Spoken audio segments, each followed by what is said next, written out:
ప్రతి వారికి ఈ శ్లోకం నోటికి రావాలి, తప్పులు లేకుండా చదవాలి. ఇందులో ఒక గమ్మత్తు ఉంది ఆ శ్లోకంలో అక్షరాలు మారాయా వ్యతిరిక్త అర్థాలు వస్తాయి. అందుకని తప్పులు చదవకుండా చక్కగా చదవడం నేర్చుకుని చిన్న చిన్న పిల్లల దగ్గర నుంచి అలవాటు చెయ్యండి. స్నానం చెయ్యగానే ఒక్కసారి అమ్మవారి దగ్గరికి వెళ్ళి ఆ కట్టుకున్న తువ్వాలతోటో అందులో బాలల భక్తికి అమ్మవారు పొంగిపోతుంది.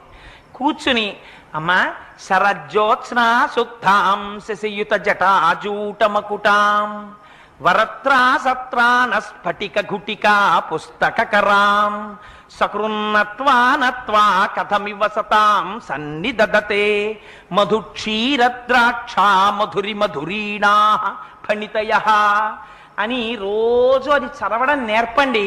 మీరు 1,00,00,000 రూపాయలు ఇచ్చినప్పుడు మీ మనవణ్ణి రక్షించుకున్న కన్నా ఈ ఒక్క శ్లోకాన్ని మీ మనవడికి మీరు నేర్పారా